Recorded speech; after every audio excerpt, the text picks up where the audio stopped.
Hello साथियों, संस्कृत गंगा प्रवाह channel में आपका स्वागत है।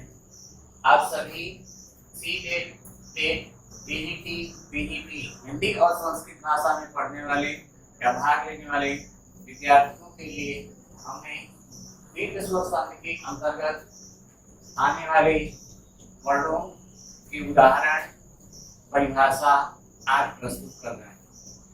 आप थोड़ा सा ध्यान देंगे तो आप संधि के विषय में बिल्कुल स्पष्ट और क्लियर हो जाएंगे, क्योंकि यह समय परीक्षा का है। परीक्षा में आप जितना भी ध्यान देंगे उतना आपके लिए अच्छा होगा। दीर्घ स्वर संधि से हमेशा दो चार उदाहरण जरूर मिलते हैं। अब आइए देखा जाए कि दीर्घ संधि क्या है, क्योंकि पिछले वीडियो में ये बताया गया था कि संधि में दो पद होते हैं, पूर्व पद और उत्तर पद। कौन कौन होते हैं? तो कहा गया कि पूर्व पद होते हैं और उत्तर पद होते हैं। पूर्व पद का अंतिम वर्ण और उत्तर पद के प्रथम वर्ण में विकार होता है, या दोनों के मिलने से जो विकार होता है वही संधि होती है, वही जोड़ने का काम करती है। यहाँ देखिए, दीर्घ स्वर संधि में आपको एक सूत्र बताया गया है, अकः। अकः क्या है? कि अक प्रत्याहार है। अक प्रत्याहार का मतलब होता है कि अ, आ, ई, दीर्घ ई, ह्रस्व उ, दीर्घ उ, री, दीर्घ री, दृ, फिर दीर्घ री। तो ये अक प्रत्याहार के अंतर्गत आते हैं। इसके बाद कहा गया है कि इसके बाद सवर्णे, सवर्णे माने समान वर्ण के, सवर्णे माने समान वर्ण के आने पर होता क्या है कि दीर्घ हो जाता है। जैसा कि यहाँ बताया गया है कि पूर्व पद और उत्तर पद यदि यह समान है, जैसे अ धन अ बराबर क्या हो जाएगा? विकार आ। तो यहाँ देखिए कि पूर्व पद का अंतिम वर्ण, जैसे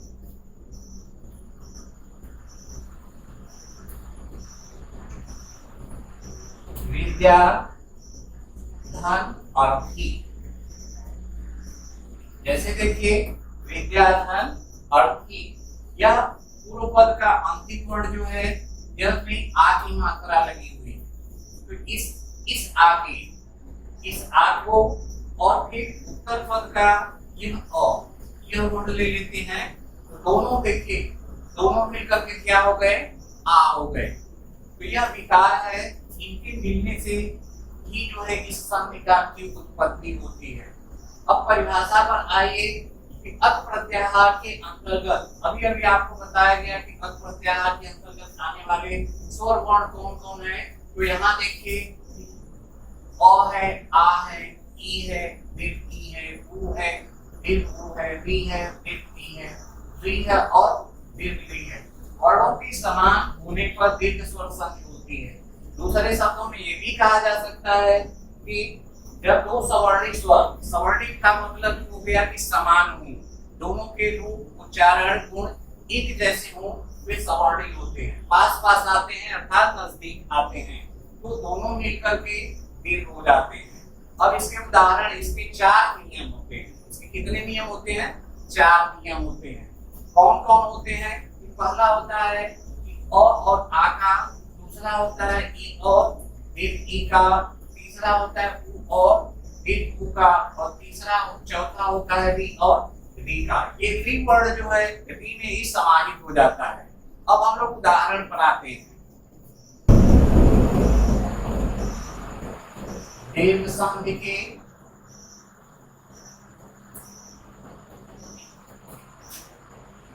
चार नियम होते हैं। कौन कौन है? कि पहला नियम है इसका कि जब अ या आ स्वर वर्ण के बाद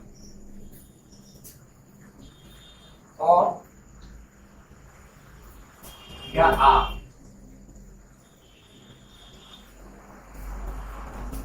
वर्ण आए तो दोनों मिलकर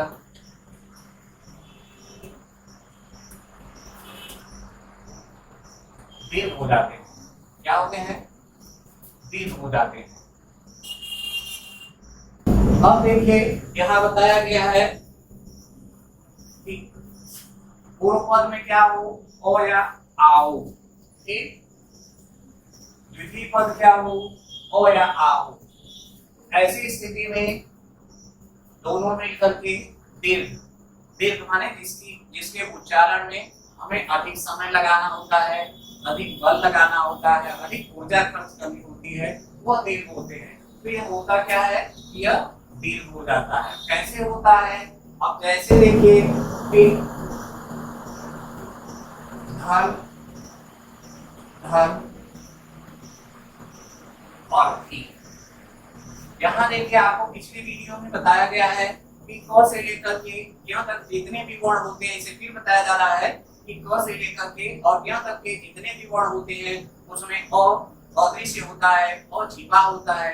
पहले हम स्वर व्यंजन का उच्चारण करते हैं, फिर जो है स्वर आता है। जैसे क कहते हैं तो क का उच्चारण पहले होता है कंठ से, लेकिन बाद में जो बस जो स्वर होता है वह अ होता है। तो यह अ छिपा होता है। अ को हम यहाँ लिख लेते हैं। अब देखिए यहाँ दूसरे पद का प्रथम वर्ण या द्वितीय पद का प्रथम वर्ण जो क्या है वह अ है। इस अ को की मिलने से, दोनों के मिलने से जो विकार हुआ वो हो गया आ। यही विकार जो है, यह जो विकार होता है, यही संयोग से जो वर्ण हमें नया शब्द प्राप्त होता है, यही जोड़ने का काम करता है, यही संधि करने का काम करता है। अब जैसे देखिए इन पदों को जोड़ा जाए तो हम लिख लेते हैं पहले धन, क्योंकि यहाँ देखिए यह और चला आया धन का, इसलिए यहाँ न में हलंत लगा देते हैं। हलंत लगाने का मतलब होता है कि वर्ण आपका चाहे ऐसे लिख लीजिए, चाहे जो इसको आधा लिखिए, यानी वर्ण यह आधा हो जाता है, पूर्ण वर्ण नहीं रह जाता है, पूर्ण व्यंजन नहीं रह जाता है। तो ऐसी स्थिति में यह न लिख लिया गया। अब लिखा जाता है, इसका विकार जोड़ा जाता है आ। फिर जो है देखिए अर्थी को हम लेते हैं, द्वितीय पद को लेते हैं। तो द्वितीय पद का जो है और यहाँ आया हुआ है, बचा क्या है? थी। क्या बचा है? थी। तो अब इस थी को जो है हम जोड़ते हैं। आप सभी जानते होंगे कि जो भी स्वर की मात्राएं होती हैं वह व्यंजन वर्णों के पीछे लगती है या व्यंजन वर्णों पर ही लगती है। तो ऐसी स्थिति में हम पहले लिखते हैं धन। अब यह हम विकार, पहले धन लिख लिए, अब इस विकार को हम लगाएंगे। विकार कहाँ लगेगा? कि न के पीछे या न के साथ जुड़ेगा। तो यह हो गया आ, फिर यह हो गया थी।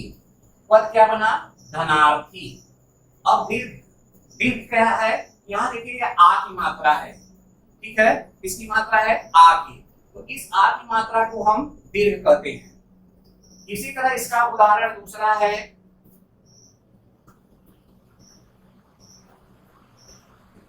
शिक्षा, धन और थी। क्योंकि यह आपको समझाने के उद्देश्य से बताया जा रहा है, आपको पहचान अभी ठीक बताई जाएगी। तो आप ध्यान दीजिए, पदों पर ना जाइए, बल्कि ध्यान दीजिए कि कैसे होता है। अब यहाँ देखिए शिक्षा का जो अंतिम वर्ण है वह क्या है? आ है। फिर अर्थी का क्या है? ओ है।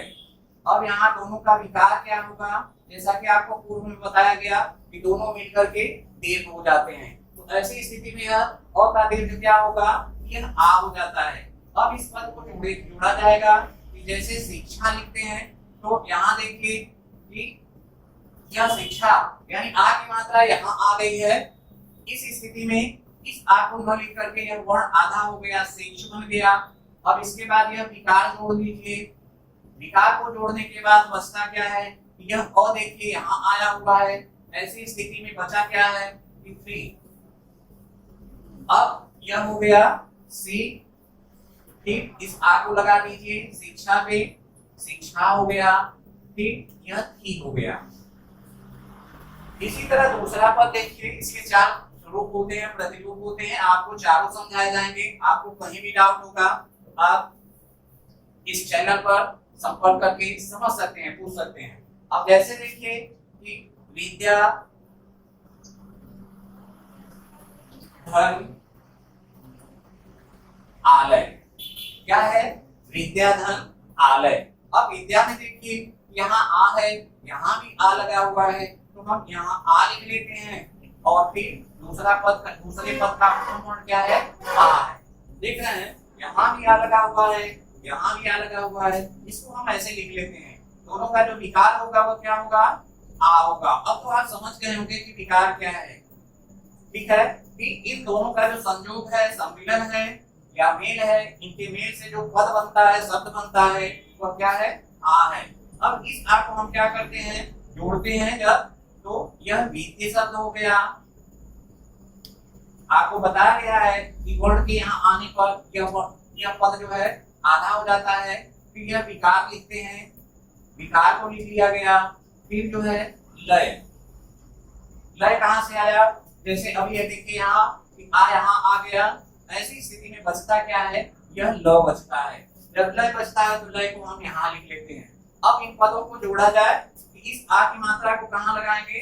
द्य पर। जब द्य पर लगा देंगे तो यह क्या हो जाएगा? द्या। क्या होगा भाई? यह द्या होगा और यह पद क्या बन गया? विद्यालय। ठीक है। अब तीसरा उदाहरण है, चौथा उदाहरण देखा जाए इसका, यह भी इसी से मिला जुला हुआ है।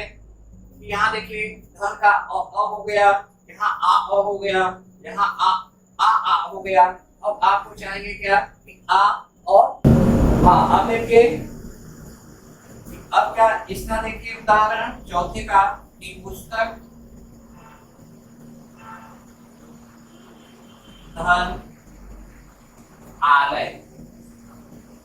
क्योंकि हम चारों इसके प्रयोग को देखते हैं, यहाँ हो गया पुस्तक, तो क में क्या लगा हुआ है? ओ लगा हुआ है। क्या लगा है बच्चों? क में ओ लगा हुआ है। अब हम यहाँ ओ लिख लेते हैं। दूसरा पद देखिए, यह क का अ है और फिर आलय का यहाँ आ हो गया। ठीक है।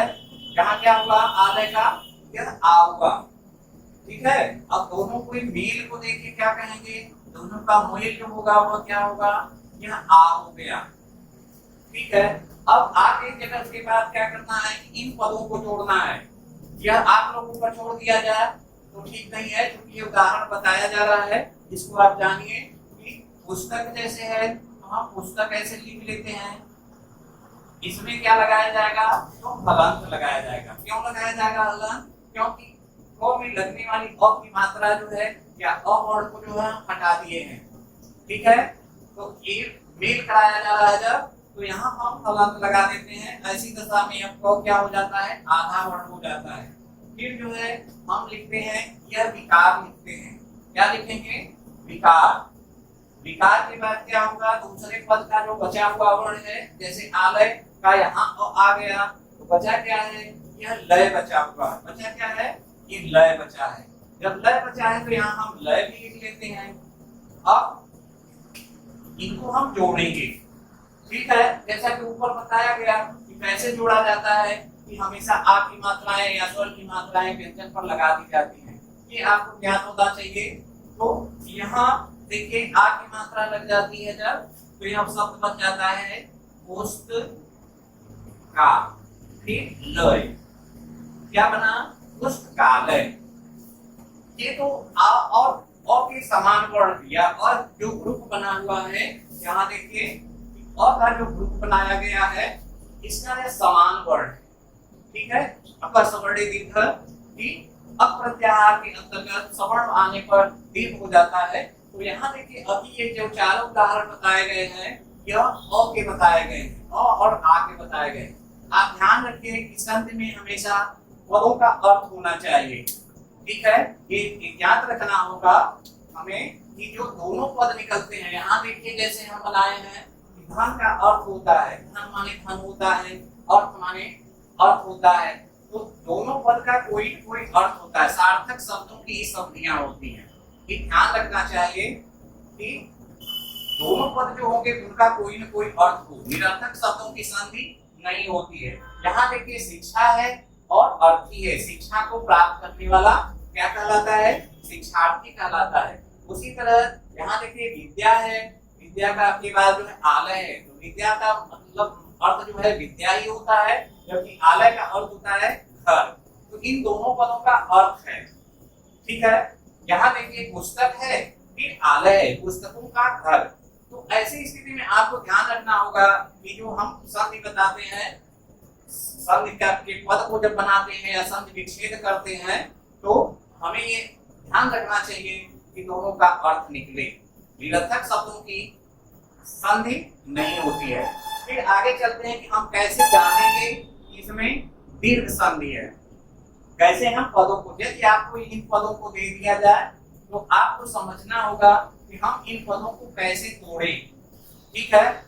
ये प्रश्न आता है कि कैसे हम पहचाने कि इसमें दीर्घ संधि की है। तो ये ध्यान रखिए कि जहां दीर्घ की मात्राएं होती हैं, जैसे देखिए यहाँ धनार्थी है, यहाँ शिक्षार्थी है, यहाँ विद्यालय है, यहाँ पुस्तकालय है।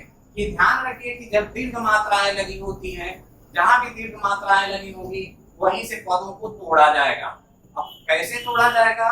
ये ध्यान रखिए कि जब पहला पद आ है या अ है तो दूसरा पद भी अ या आ ही होगा। ई नहीं हो सकता, उ नहीं हो सकता, री नहीं हो सकता, बल्कि अ होगा या तो आ होगा, जैसे यहाँ बताया गया।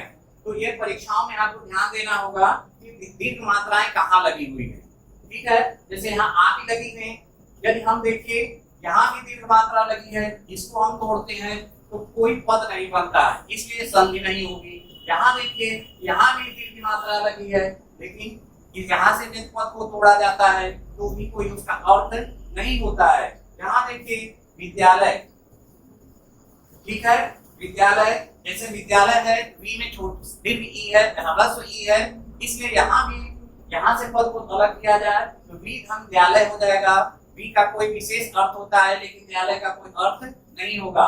पुस्तक है तो यहाँ देखिए दीर्घ मात्रा लगी हुई है, इसलिए यहाँ जो है पुस्तक और आलय दो पद बनते हैं। तो ये ध्यान रखना है, एक परीक्षा के दृष्टि से यह ट्रिकी समझा जाएगा।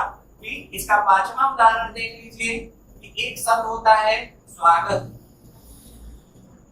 स्वागत, धर्म, आकांक्षी। यह इसलिए मैं बता रहा हूं आपको, इसमें कई पद देखिए दीर्घ हैं। जैसे आपको अभी बताया गया कि सार्थक शब्दों की संधि होती है, तो यहाँ ये समझाने का प्रयास किया जा रहा है कि कैसे हम जाने कि कैसे पदों को हम सार्थक बनाएंगे। यहाँ देखिए स्वागत शब्द है, स्वागत का अंतिम वर्ण तो है, तो में क्या छिपा हुआ है? और छिपा है। फिर आकांक्षी या द्वितीय पद का देखिए प्रथम पद क्या है, प्रथम वर्ण क्या है? यह आ है। इस आ को हम जब जोड़ते हैं या आ का जब मेल होता है और आ का, तो यह विकार होता है आ। क्या होता है विकार? आ। अब देखिए प्रश्न उठता है कि यहाँ भी आ की मात्रा लगी है, यहाँ भी आ की मात्रा लगी है, यहाँ भी लगी है, यहाँ भी दीर्घ मात्रा लगी है। अब तोड़ा कहाँ से जाए? तो पहले हम ये जान लीजिए कि स्वागत का अर्थ जान लें। यदि हम यहाँ से तोड़ते हैं तो इसका कोई अर्थ नहीं होता। यह पद जो बन जाता है जब हम इसको जोड़ते हैं, स्वागत,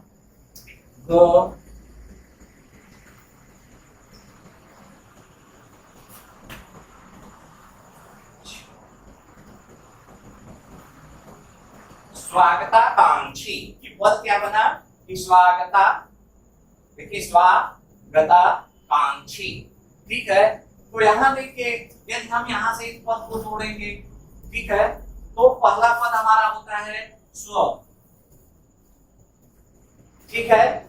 जब दूसरा पद बनाते हैं तो यह हो जाता है आगत। फिर देखिए यहाँ आ है, आ का को भी तोड़ दीजिए,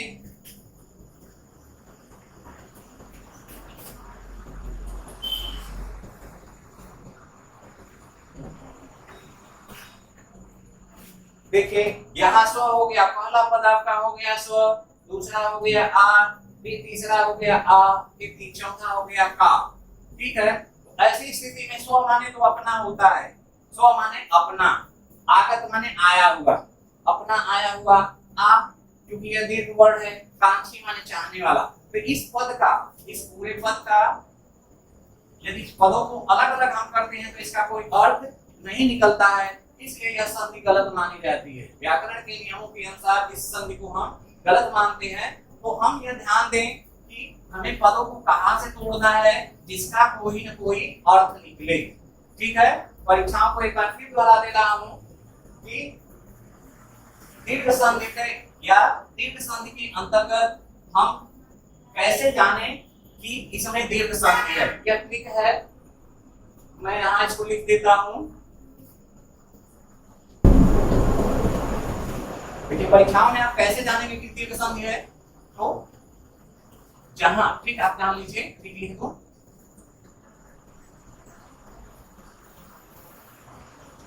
जहां दीर्घ मात्राएं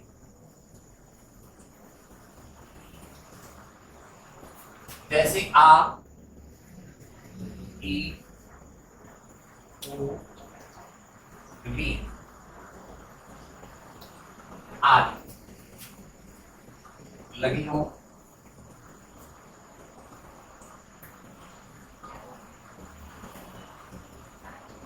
वहां से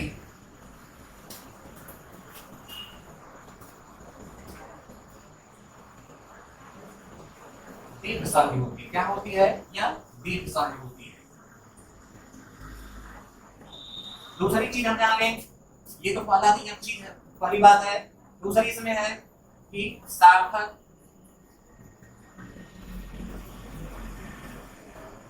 शब्दों की संधि होती है।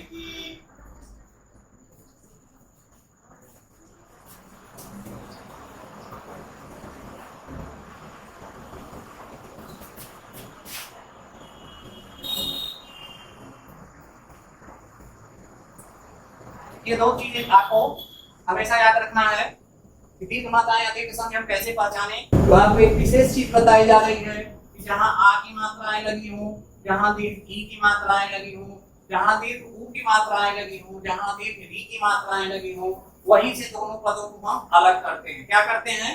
अलग करते हैं।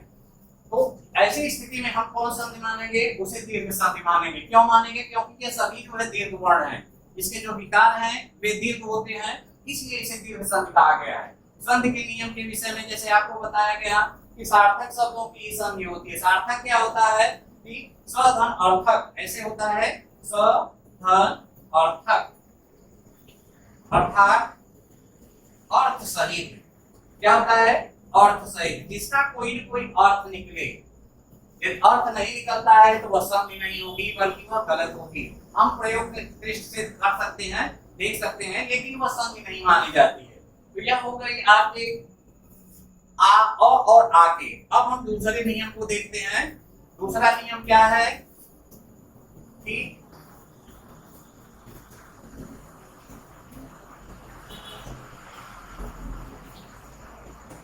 दीर्घ संधि का देखिए आपको 4 नियम बताया जा रहा है। दूसरा इसका जो नियम है कि जब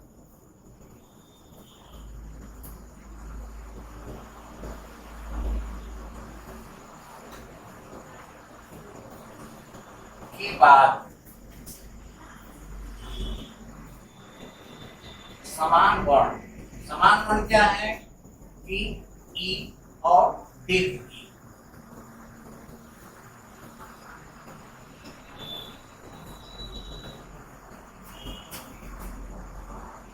दोनों मिलकर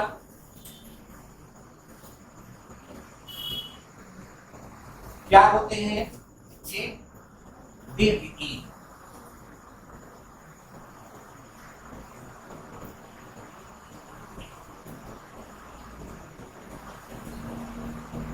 तो दोनों मिलकर के क्या? यहाँ देखिए आपको फिर बता दें कि जब ह्रस्व ई या दीर्घ ई, ह्रस्व माने होता है इसमें एक मात्रा का बल लगता है, दीर्घ ई क्या है? जिसमें 2 मात्राओं का बल लगता है। तो यहाँ देखिए कि जब ह्रस्व ई और दीर्घ ई के बाद समान वर्ण क्या है कि जैसे ई और दीर्घ ई, ह्रस्व ई और दीर्घ ई, यहाँ न कि आ होगा, न ही उ होगा, न ही री होगा, न ही री होगा, बल्कि समान क्या है कि ह्रस्व ई और दीर्घ ई आए, तब क्या होगा कि दोनों मिलकर के, ये दोनों जब मिलेंगे, दोनों पद, पूर्व पद और अंतिम पद जो है जब मिलेंगे तो इनके मिलने से जो विकार होगा वो क्या होगा? दीर्घ ई होगा। क्या होगा? दीर्घ ई होगा। अब जैसे देखिए उदाहरण इसका देखिए, मुनि, धन, इंद्र। देख रहे हैं अभी पिछले जो नियम में बताया गया वर्ण क्या है, तो यहाँ देखिए न पर किसकी मात्रा लगी है? ह्रस्व ई की लगी है। आप ध्यान दीजिए एक व्यंजन वर्ण पर एक साथ दो मात्राएं नहीं लगती हैं। क्यों नहीं लगती हैं या कैसे हम जाने? जैसे यह न है तब तो इसमें अ छिपा हुआ है, और हमेशा आपको क से लेकर के ग तक के वर्णों में अ छिपा हुआ होता है।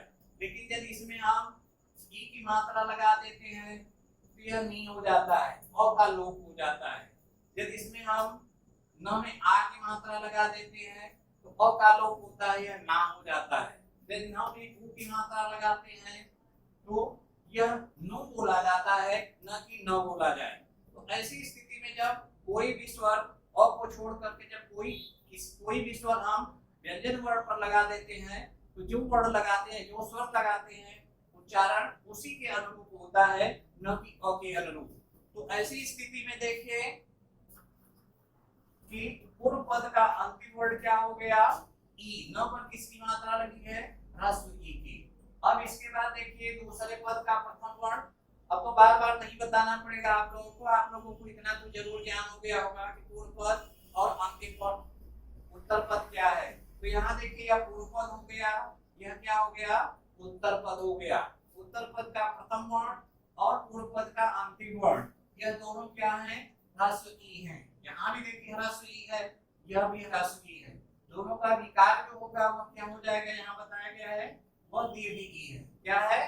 दीर्घ ई है। अब पदों को जोड़ा जाए, जैसे कि अभी जोड़ा गया था कि मुनि है तो हम मुनिका में यह मून लिख लेते हैं। क्यों लिखेंगे ऐसा? आप बताओ कि क्यों ऐसा लिखा जाएगा? यहाँ देखिए यह ई की मात्रा, यहाँ की जो ई की मात्रा है ह्रस्व ई की, वह यहाँ आ चुकी है। ऐसी स्थिति में वर्ण क्या हो गया? आधा हो गया। ठीक है। अब जब आधा हो गया तो ऐसे हम इसको मून लिख लेते हैं, फिर यह दीर्घ ई लिखा जाएगा। फिर जो है दूसरे पद में देखिए इंद्र है, इंद्र का यह ई जो है हम यहाँ ले आए हैं। ऐसी स्थिति में ई को क्या करेंगे कि बचा क्या है यहाँ? आधा न और द्रव। ठीक है। अब तो समझ लीजिए कि यह बचा क्या है? न और द्रव। न और द्रव जब बचा है तो ऐसी स्थिति में इसको जोड़ा जाएगा। कैसे जोड़ा जाएगा? आप देखिए धन का निशान लगा हुआ है कि मून लिख लेंगे,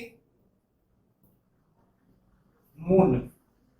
आपको ये पता होगा कि जितने भी स्वर हैं उनकी अपनी अपनी मात्राएं होती है, अपने अपने उच्चारण होते हैं। सबके जो है बोलने में हमको अलग अलग से बल और ऊर्जा लगानी पड़ती है, समय लगाना पड़ता है।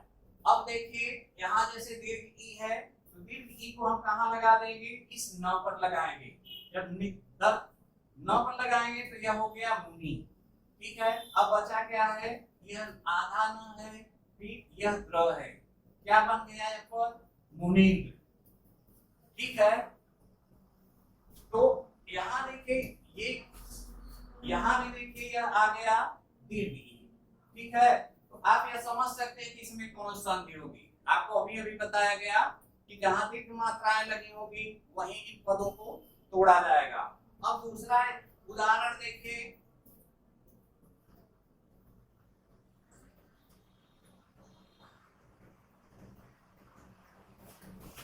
दूसरा उदाहरण इसका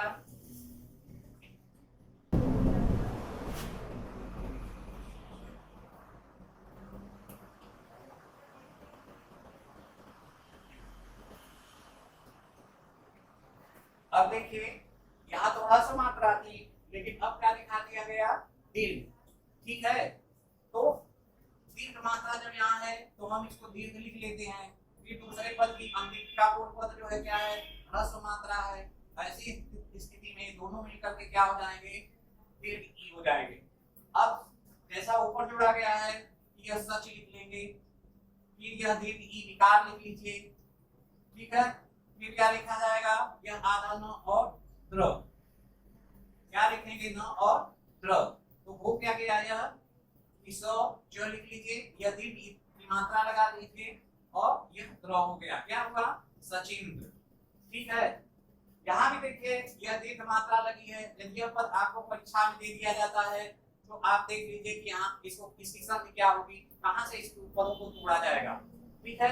यह ध्यान रखिए जब तोड़ेंगे तो इसमें हलंत जरूर होगा, बिना हलंत वाला जो पद जो है वह अधूरा होगा, गलत होगा, इसलिए हमें यह ध्यान रखना होगा कि जब पदों को तोड़ें, जैसे आपको विकल्प दिया जाता है कि सच धन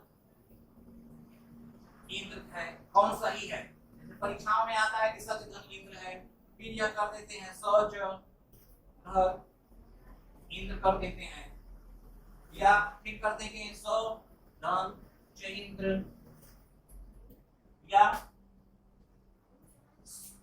सचई धन द्र। अब आपको इसमें सही करना है कि इसमें सही क्या है, तो यदि यहाँ हलंत लगा है, या एक पद और देख लीजिए, यहाँ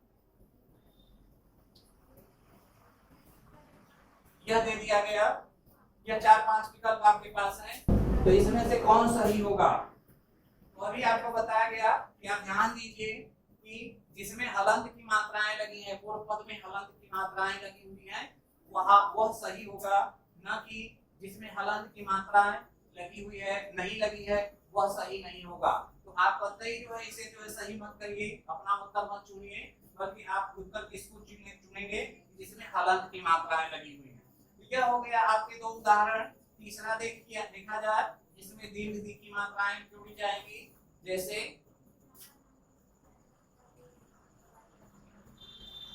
क धन ईस,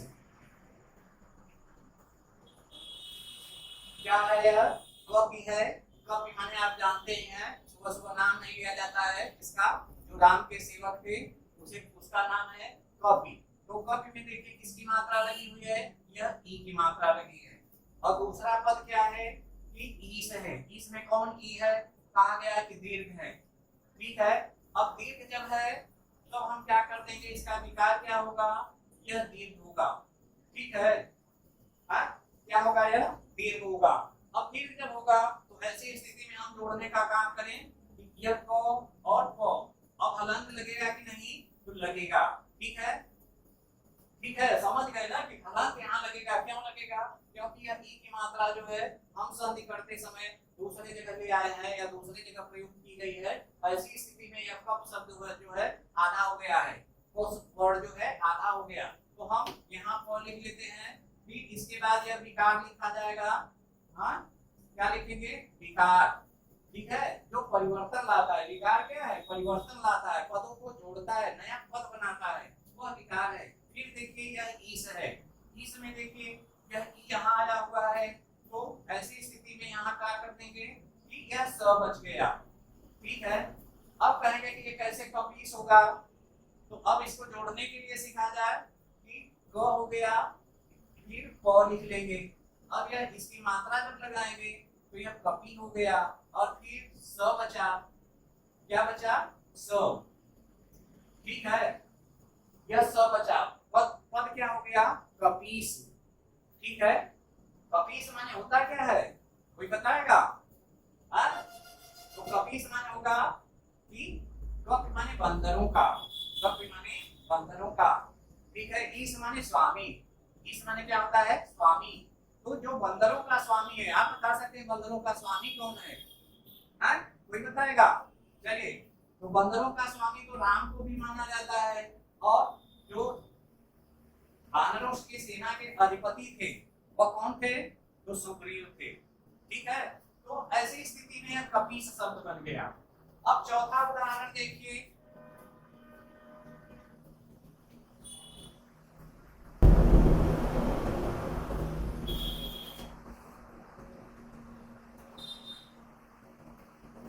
चौथा उदाहरण इसका ध्यान दीजिए कि नदी धन ईस,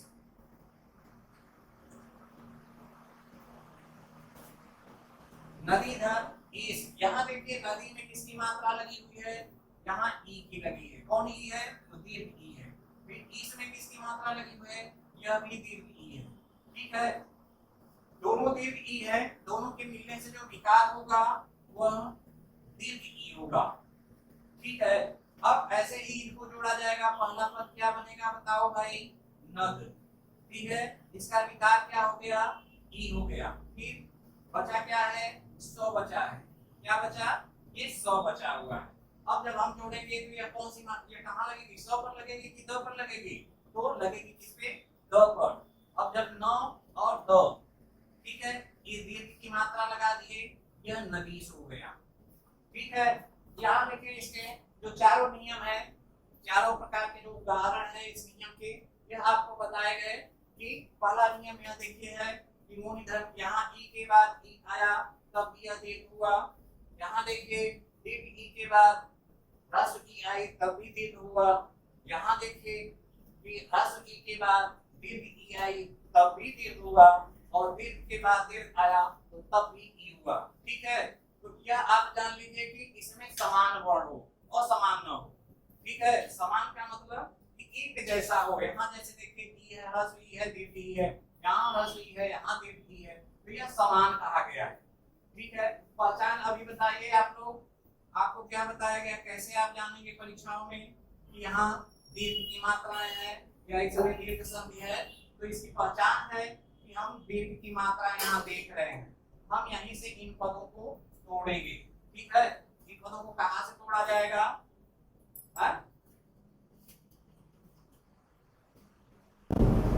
आइए अब दीर्घ संधि के तीसरे नियम को हम देखें कि तीसरा नियम क्या है?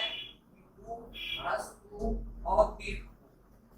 ठीक है, ह्रस्व उ और दीर्घ उ वर्ण के बाद कैसा वर्ण हो? तो समान हो। समान क्या हो? ह्रस्व उ हो या दीर्घ उ। ठीक है, दूसरे शब्दों में समझ लीजिए कि पूर्व पद का अंतिम वर्ण जो है ह्रस्व उ हो या दीर्घ उ हो, और दूसरे पद का प्रथम वर्ण जो है या उत्तर पद का प्रथम वर्ण जो है ह्रस्व उ या दीर्घ उ हो। तो ऐसी दशा में देखिए दोनों मिलकर क्या होते हैं? दीर्घ होते हैं। दीर्घ क्या होते हैं? या उ हो जाते हैं। क्या होते हैं? दीर्घ उ हो जाते हैं।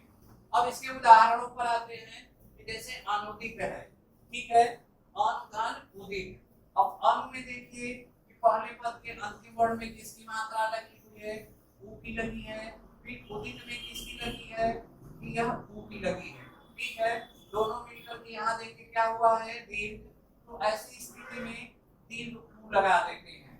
ठीक है, क्या हो गया? दीर्घ उ हो गया। अब पद को जोड़ दीजिए कि जैसा अभी अभी बताया गया पूर्व के नियमों में कि यहाँ से अन की मात्रा यहाँ आई हुई है, इसको जो है संधि किया गया है। ऐसी स्थिति में उ की मात्रा निकल जाने पर यह हलंत हो गया। इसके बाद हम यह विकार लिखते हैं। विकार के लिखने के बाद बचता क्या है? यह उ आता है। उ भी देखिए यहाँ आ गया है। ऐसी स्थिति में बचा क्या? दीर्घ। बचा क्या है? दीर्घ। अब एक पद बन गया है क्या? कि यह उ की मात्रा जब हम ऐसे लिखते हैं और न लिखिए, उ की मात्रा यहाँ लगा दीजिए, फिर बचा क्या? दी और त। ठीक है, क्या बन गया? अनुदित। ठीक है, दूसरा देखिए लघुधन ऊर भी है। तो यहाँ देखिए यह ह्रस्व की मात्रा है, फिर ऊर भी है, इसमें दूर। ऊर भी माने क्या होता है? प्रकाश। ठीक है, ऊर भी माने क्या होता है? प्रकाश। लघु माने छोटा, प्रकाश कैसा है? छोटा है, ह्रस्व है। तो ऐसी स्थिति में देखिए कि दोनों मिलकर के क्या हो गए? ऊ हो गए। क्या हुए? ऊ हुए। अब ऐसी स्थिति में देखिए जोड़ा जाए इनको, तो यह लग लिखा जाएगा। अलग लगेगा कि नहीं लगेगा? ठीक है, नहीं लगेगा तो यह वर्ण क्या हो जाएगा? पूरा हो जाएगा। तो ऐसी स्थिति में हलंत लगा देते हैं क्योंकि इसकी मात्राएं निकल चुकी है, जो स्वर की मात्रा है वह निकल चुकी है। लग हो गया। फिर इसके बाद यह विकार लिखेंगे, दीर्घ उ। फिर क्या बचा? मी। मी पर क्या कहते हैं? इसे रेफ कहा जाता है। ठीक है, क्या कहते हैं? इसे रेफ कहते हैं।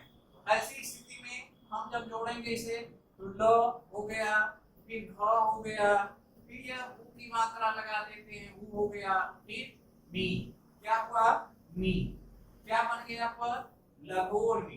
ठीक है, फिर आइए तीसरा इसका जो उदाहरण है वधु, सभी लोग जानते हैं ये जो मौसम चल रहा है सब जिसके लिए आकांक्षी है कि हमारी भी कोई वधु हो, हाँ तो ये वधु, ठीक है, हमेशा ही जाननी चाहिए कि वधु में कौन सी मात्रा लगती है, तो भू की मात्रा, दीर्घ भू की मात्रा लगती है। कहीं कहीं देखते हैं कि जहाँ वर्णों को लिख, शब्दों को लिखा जाता है तो लोग प्राय गलतियां कर देते हैं कि वधु लिख देते हैं वधु, लेकिन वधु है नहीं, इसमें दीर्घ मात्रा लगाई जाती है। और दूसरा पद हो गया उत्सव, ह्रस्व उ, दोनों मिलकर के क्या हो गए दीर्घ, क्या हुए दीर्घ हुए। अब ऐसे जैसे पूर्व पदों को जोड़ा गया है, यह पद शब्द हो जाएगा, क्या लिखेंगे पद, फिर आगे क्या हो जाएगा दीर्घ उ, फिर आधा त बचा स और व, ठीक है। अब ऐसे जो है इसको जोड़ देंगे, जब मात्राओं को एक दूसरे पर लगाएंगे तो बस जो पद बनता है वह वधुत्सव आता है। बताइए वधु के आने पर क्या क्या होता है, सभी लोग गांव से बिलोंग करते हैं या सबके साथ संस्कार, संस्कारों में, संस्कारों में विवाह संस्कार भी होता है, तो जिसके घर वधु आती है उसके घर क्या क्या होता है आप सोच लीजिए, आपको बताना नहीं है क्योंकि सब लोग देखते हैं, सभी लोग उसका आनंद लेते हैं।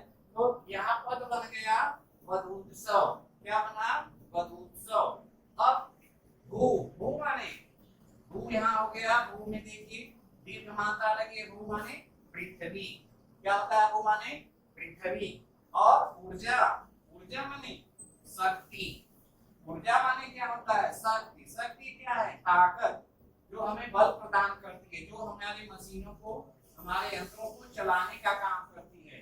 तो अब यहाँ देखिए दोनों पद क्या हो गए, दोनों पदों के यहाँ देखिए कंफ्यूज मत होइएगा कि यहाँ दोनों दीर्घ है तो कैसे जो है या दीर्घ ही होगा, कहीं ना कहीं यह तीन ना हो जाए, तो ऐसा नहीं है, यह जब भी होगा तो दीर्घ ही होगा। तो अब क्या करेंगे कि यहाँ भ लिखते हैं, क्या लिखेंगे भ माने कुछ नहीं, भ माने तो भगत होता है, लेकिन यहाँ भ माने जो है कुछ नहीं होगा, और एक वर्ण का कोई अर्थ नहीं निकलता है, बल्कि ये इंगित करते हैं, दर्शाते हैं, छोटे बच्चों को पढ़ाया जाता है। तो यहाँ भ हो गया, इसके बाद दीर्घ उ की मात्रा लगा दीजिए, क्या लगाएंगे दीर्घ उ की मात्रा। जब दीर्घ उ की मात्रा लगाते हैं तो उसके बाद दूसरे पद में देखिए ऊर्जा बचा है, ऊर्जा में क्या है उ यहाँ आया हुआ है, बचा क्या है जा, ठीक है, यह क्या बचा है जा बचा है, ठीक है। अब ऐसी स्थिति में जब एक पद को जोड़ा जाएगा तो यह भू हो गया, ठीक है, भ पर यह भू की मात्रा लगाएंगे तो भू हो गया। फिर दूसरा पद जो है जा जोड़ दीजिए ऊर्जा, ठीक है, पृथ्वी से प्राप्त की जाने वाली ऊर्जा को जो है ऊर्जा कहते हैं, जो शक्ति हमें पृथ्वी से प्राप्त होती है, क्योंकि आपको पता होगा कि पृथ्वी में भी बल है, बल नहीं होता क्योंकि हम देखते हैं ऊपर आकाश में वो नीचे चली जाती है। न्यूटन ने कहा कि पृथ्वी में कौन सा बल पाया जाता है, कहा कि गुरुत्वाकर्षण का बल पाया जाता है, पृथ्वी हमेशा अपनी ओर खींचती है, नहीं तो लोग पृथ्वी ऊपर चले जाते हैं, भगवान को पता भी नहीं, ठीक है। तो यह जो है इसके तीसरे नियम की जो बातें हैं या तीसरे नियम के जो वर्ण आते हैं वह ह्रस्व उ है, दीर्घ उ है। इसके बाद जब समान वर्ण आता है, समान पद का मतलब दूसरे पद में जब इसी तरह के वर्ण आते हैं तो दोनों मिलकर के क्या होते हैं दीर्घ हो जाते हैं। इसके अन्य उदाहरण होते हैं, परीक्षाओं में इससे बहुत प्रश्न आते हैं, आप जान जाइए कि जो यह उदाहरण है वधुत्सव, यह परीक्षाओं के दृष्टि से बहुत भी महत्वपूर्ण है।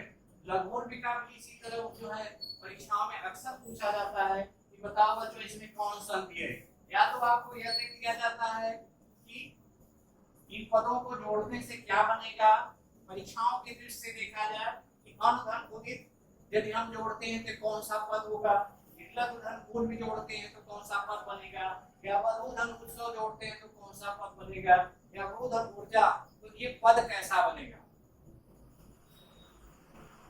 जो भी हो गई थी कि यह उ जो है यहाँ दीर्घ है, ठीक है, मैंने ध्यान थोड़ा नहीं दिया क्योंकि जानते हैं यहाँ गर्मी भी बहुत है और आप लोगों की परीक्षा का भी जो है ध्यान रखा जा रहा है। तो ऐसी स्थिति में थोड़ा सा त्रुटि हुई है, इसको ध्यान दे दीजिएगा कि अनुदित है, अनुदित, ठीक है, अनुदित नहीं है पढ़ा जाएगा इसको, बल्कि अनुदित पढ़ा जाएगा, ठीक है।